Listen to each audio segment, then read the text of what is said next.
नमस्कार, आप सभी का बहुत बहुत स्वागत है। आप देख रहे हैं सबसे बड़ा सवाल। मैं हूं परवीन शेख। अमेरिकी राष्ट्रपति डोनाल्ड ट्रंप ने भारत पाकिस्तान के संघर्ष और सीज फायर पर एक के बाद एक कई दावे कर डाले। यहां तक कह डाला कि पाकिस्तान न्यूक्लियर अटैक करने वाला था, मैंने भारत को बताया, तब उन्होंने सीज फायर किया। फिर कहा कि हमने भारत पाकिस्तान को कह दिया था कि अगर जंग नहीं रोकी तो हम ट्रेड नहीं करेंगे। भारत ने ट्रंप के इन दावों को झूठा करार दिया है। विदेश मंत्रालय ने कहा कि अमेरिकी नेताओं से कश्मीरी ट्रेड पर कोई भी बात नहीं हुई। भारत न्यूक्लियर ब्लैकमेलिंग नहीं सहेगा। विदेश मंत्रालय के प्रवक्ता रणधीर जायसवाल ने कहा कि जब हम दुनिया के दूसरे देशों से बात कर रहे थे तो भारत का संदेश बिल्कुल साफ था।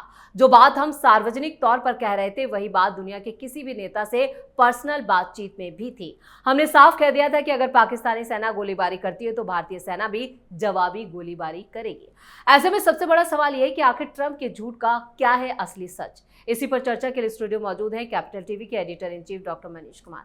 सर, आपका बहुत बहुत स्वागत है। धन्यवाद। आखिर ट्रंप के जो बयान आए, जो दावे उन्होंने किए, उन दावों के पीछे असलियत क्या है असल सच्चाई? देखिए, दो तीन एलिमेंट्स हैं इसकी सच्चाई को समझने का। जी।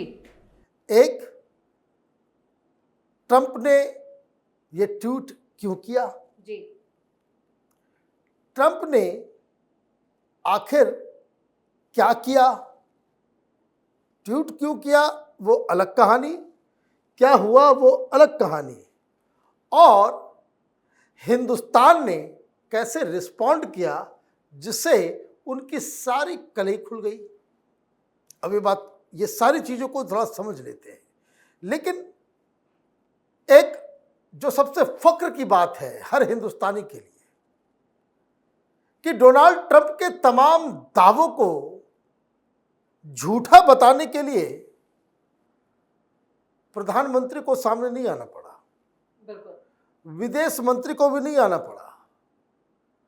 आपने विदेश मंत्रालय के प्रवक्ता से आपने यूएस प्रेसिडेंट की ऐसी की तैसी करवा दी। This is called leadership. आप पता नहीं क्या खा पी करके भाग जाओगे, कुछ ट्वीट कर दोगे और उसके बाद आप ये एक्सपेक्ट करोगे कि भाई हम आपके साथ साथ जो है हमें यहाँ मिलाएं। ये हिंदुस्तान है नहीं। और बड़ा गुमान है डोनाल्ड ट्रंप को कि भाई हम बहुत बड़े बिजनेस आइडियाज़ लेकर के चलने वाले, ट्रेड करने वाले व्यक्ति हैं।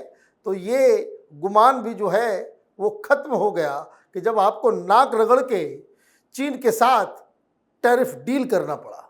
जी। कहाँ 125 तो 100% टैरिफ टैक्स लगा रहे थे आप, टैरिफ घट के आपको 30 पे आना पड़ा।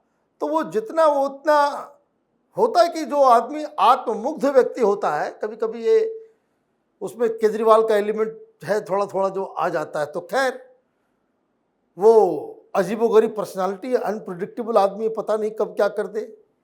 लेकिन होता क्या है कि उस अनप्रिडिक्टेबल पर्सनालिटी की वजह से हिंदुस्तान में अनप्रिडिक्टेबल लोग, पॉलिटिक्स के बौने लिलीपुटियंस, वो उसको मुद्दा बनाने की कोशिश करते हैं।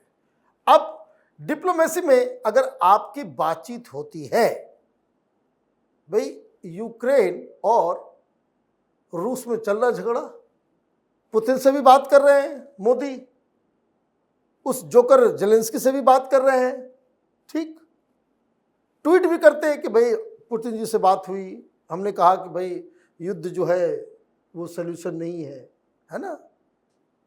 मोदी जी भी अजब है, पूरी दुनिया को शांति का संदेश दे रहे थे और पाकिस्तान को टोक दिया। ये भी अजब कहानी है। तो खैर, तो वो तो ट्वीट करते हैं, लेकिन क्या वो बोलते हैं कि भाई हमने इंटरवीन कर दिया, हम ये करवा देंगे, हम वो करवा देंगे? नो, ये डिप्लोमेटिक लैंग्वेज नहीं है। अब क्या हुआ भाई, आपने तो कह दिया कि हमारी लीडरशिप से बातचीत हुई। किससे बात हुई? प्रधानमंत्री मोदी से बात हुई? सरकार तो डिनाई कर रही है। आपने किससे बात कर लिया भाई? तो फैक्चुअली रॉन्ग। फिर आपने ये भी कह दिया कि हमने कहा कि भाई कि अगर आप झगड़ा नहीं करोगे भाई ट्रेड रोक देंगे। विदेश मंत्रालय के स्पोक्स पर्सन जायसवाल साहब ने क्या कहा कि ट्रेड की कोई बात ही नहीं हुई। जी। फिर दूसरी बात आपने कह दिया कि कश्मीर में मध्यस्थता करने के लिए तैयार हैं हम। 1000 साल की, एक तो 1000 साल है नहीं, पता नहीं किसने वो दिमाग में डाल दिया। तो वो कि हम मध्यस्थता करेंगे, विदेश मंत्रालय के स्पोक्स पर्सन ने कह दिया कि हमारी आपकी जरूरत नहीं है, ये बायलैटरल इशू है, कीप अवे, अपने काम से काम रखो, ये मैं कौन खामखा चाहिए नहीं, है ना। प्लस ये भी कह दिया कि what is on the table. Hindustan ने डोनाल्ड ट्रंप को न सिर्फ आईना दिखाया, उसके पूरे लीडरशिप के ऊपर ही सवाल खड़े हो गए। क्या कहा गया? कहा यह गया कि हमने बात सिर्फ की है stopping of firing, the correct word. वो भी पाकिस्तान के डीजीएमओ की तरफ से। वो डीजीएमओ की तरफ से बातचीत हुआ कि भाई उन्होंने कहा खुद जी कि हम अब रोकते हैं, अब हम नहीं चलाएंगे। तो यहां कह दिया गया कि भाई यहां से हम भी नहीं चलाएंगे, हमारा मकसद तो युद्ध करना था नहीं, हमने युद्ध तो डिक्लेयर किया नहीं। यही बात जयशंकर साहब से बातचीत हुई होगी वाइस प्रेसिडेंट की कि भाई ऐसी ऐसी बात है। वो लोग डर गए कि वो बॉम्ब निकाल रहा है, तो मीटिंग कर रहा है, तो ये कर रहा है, वो कर रहा है। तो हिंदुस्तान से कहा गया कि भाई हमने तो कुछ नहीं किया अभी तक। अगर वो ये कह रहे हैं कि हम अब कोई अटैक नहीं करेंगे तो हम फेस वैल्यू पे ले लेते हैं, हमारा ऑपरेशन जारी है, हम वेट करते हैं, जब तक नहीं अटैक करेंगे हम अटैक नहीं करेंगे, वो अटैक करेंगे तो फिर हम छोड़ेंगे नहीं। This is what happened. तो ये ट्वीट करने के लिए क्यों आ गए, वो बड़ा सवाल है। अभी जब वो चुनाव लड़ रहे थे तो उन्होंने कहा था कि हम प्रेसिडेंट बनते ही एक दिन के अंदर में यूक्रेन और रशिया का वॉर खत्म कर देंगे। यही सोचा था कि भाई कि ट्रेड का धौंस दिखा के, नहीं किया हमने, पुतिन ने नहीं किया, कोई चीज स्वीकार नहीं हुआ। क्यों नहीं स्वीकार हुआ? क्योंकि पुतिन के टर्म्स एंड कंडीशन से जेलेंस्की रेडी नहीं थे। तो देखिए वो जेलेंस्की को कितना बेइज्जत किया। आत्ममुग्ध आदमी इसी तरीके से करता है कि एक देश के आदमी को आप ला करके डाले हुए हैं और उसको वहीं पे डांट डपट कर रहे हैं, मीडिया के सामने डांट खाया ना जेलेंस्की। तो वहां वो फेल हो गए।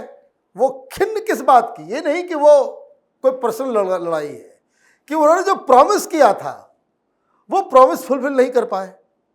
फिर अभी जिस दिन ये घोषणा की गई उस दिन घोषणा कुछ और होना था कि हमास वापस लौटाएगा और इजराइल सीज फायर के लिए एग्री होगा।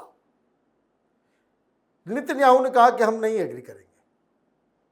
बट टेररिस्टों से डील करने का मतलब है, एग्री करने का मतलब होता है भाई हमास से आप करार करोगे। आपने क्या वही गलती किया जो हिंदुस्तान के साथ आपने किया? हमास और इजराइल को आपने पैरेलल पे लाके खड़ा कर दिया। अरे टेररिस्ट ऑर्गेनाइजेशन मार के भगाओ, उसको खत्म करो। आप हमास को बोलोगे गोली नहीं चलाने के लिए, कोई अटैक नहीं करने के लिए, और सीज फायर आपके भाई आतंकी कभी मानते हैं सीज फायर? वो तो मरने के लिए आया ही हुआ है, उसको 72 हूर चाहिए, जिहाद कर रहा है वो खुद भी करेगा, 10 लोगों को बुला के लेके भी जाएगा दुनिया जहान से, वो अमेरिका से भी लेकर के आएगा। हमास के ज़्यादा सपोर्टर अमेरिका में ही हैं। डोनाल्ड ट्रंप को इस बात का अकल नहीं है, समझ में नहीं आता कि सबसे ज़्यादा प्रोटेस्ट जो है इन फेवर ऑफ हमास वो अमेरिका में ही हो रहा था। तो आप क्या कर रहे हो? आप अपने डोमेस्टिक प्रॉब्लम के चक्कर में आप जो है इजराइल को जो है इक्वल फुटेज मिला करके आपने खड़ा कर दिया, तो वो वहां हुआ नहीं। वो पंप एंड शो में लगे हुए थे कि हम करवा देंगे।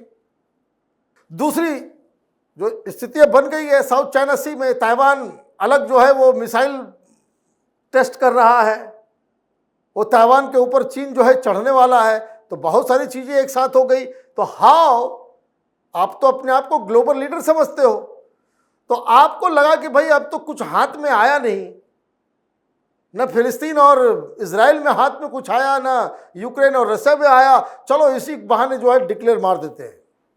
तो वो कि हमने, look at the word what he said, कि I have saved millions of lives. आपने लाखों लोगों का जान बचा करके बहुत बड़ा काम कर दिया। ये सेल्फ ऑब्सेशन में आदमी करता है। इस तरह की चीजें जब भी आप कोई दो देश के बीच में अगर दोस्ती है लीडरशिप के बीच में अंडरस्टैंडिंग है, तो आप एक बार कंसल्ट जरूर करते कि भाई ये मैं ट्वीट कर रहा हूं, इज इट ऑल राइट? तो बोले, तो उसी समय बोला क्या होता, भाई आप इंडिया और पाकिस्तान को दोनों को एक साथ कैसे आप मिला रहे हो? एक वो देश है जो अमेरिका में घुस के वहां आतंकवादी गतिविधियों का समर्थन करता है, एक वो देश है जो लंदन के ट्यूब में जो है ब्लास्ट करवाता है, एक वो देश है जो अलकायदा हो, ISIS हो, तालिबान हो, बोको हरम हो, हमास हो, इन तमाम लोगों को ट्रेनिंग देता है, हथियार देता है, सब तरह की चीजें बताता है। उसको आपने जो है कि डेमोक्रेटिक देश के बराबर में लगा, तो आप डिरेल हो गए, तो मोदी ने आपको लाइन पे ला करके खड़ा कर दिया। ये अपने आप में एक बहुत बड़ा, देखिए डिप्लोमेसी इशारों में की जाती है। ये बात जयशंकर साहब भी प्रेस कॉन्फ्रेंस करके कह सकते थे, ये बात प्रधानमंत्री मोदी भी कल जो भाषण था उसमें कह सकते थे कि ट्रंप का ये जो है ऐसे ऐसे, ये सारी चीज़ें वो कह सकते थे। उन्होंने ट्रंप का नाम तक नहीं लिया जी, ट्रंप का नाम तक नहीं लिया, USA का नाम तक नहीं लिया, ऐसा कि भाई कोई एग्जिस्ट ही नहीं करता। और उसके बाद शाम ढलते ढलते आपने फॉरेन ऑफिस के जो है स्पोक्स पर्सन से जो है सारी ऐसी की तैसी करवाना ली। तो ये it's a beginning of a new chapter in Indian foreign relation. प्रधानमंत्री मोदी और ट्रंप वो कोई दोस्त नहीं है। देश का मतलब आएगा, प्रधानमंत्री मोदी ऐसे से 20 ट्रंप को जो है त्यागना, उसको छोड़ने के लिए बेकरार रहेंगे। हिंदुस्तान ने कह दिया कि प्रीच मत करो, हमारे साथ खड़े हो तो बताओ। तो बाकी सारी चीजें जो उनके पास है वो तो है ही, लेकिन जिस हिसाब से अचानक ट्रंप, जिसको हिंदुस्तान में बड़ा समर्थन था, अब सोशल मीडिया पे गालियां पड़ रही हैं। ट्रंप को मालूम नहीं है कि ये 5 मिनट में जो आपने ये ट्वीट लिखा होगा या किसी से लिखवाया होगा, ये आपको millions and millions of your follower वो आपको लव करने के बजाय हेट करने लगे। ये समझ में नहीं आया डोनाल्ड ट्रंप को, इसलिए इतनी बड़ी गलती कर बैठे। चलिए, इस तमाम जानकारी के लिए और सटीक विश्लेषण के लिए आपका बहुत बहुत धन्यवाद। धन्यवाद। ऑपरेशन सिंदूर के दौरान भारत की जवाबी कार्रवाई से थर्राए पाकिस्तान की तरफ से भले ही सीजफायर की बात की जा रही हो, लेकिन भारत का ऑपरेशन सिंदूर जारी रहेगा और इसका क्रेडिट लेने में यूएस प्रेसिडेंट डोनाल्ड ट्रंप भी पीछे नहीं रहे। पहले तो ट्रंप ने भारत पाकिस्तान में सीजफायर का क्रेडिट लेकर अपनी साख बढ़ाने की कोशिश की, वहीं ट्रंप के नए दावे ने भी पूरी दुनिया को हिला दिया। ट्रंप ने कहा कि मैंने दोनों देशों के साथ व्यापार को आगे बढ़ाने की बात कही और इसकी एवज में सीजफायर की डिमांड कर दी, जिसे दोनों देशों ने मंजूर भी कर लिया। लेकिन अब भारत ने ही ट्रंप के दावों की पोल खोल के रख दी है, जिसके बाद यहां पर ट्रंप जो हैं वो बैकफुट पर दिखाई दे रहे हैं। इस खास शो में इतना ही। वीडियो कैसा लगा कमेंट करके अपनी राय जरूर दें, वीडियो को लाइक करें, शेयर करें और कैपिटल टीवी को सब्सक्राइब जरूर करें। धन्यवाद।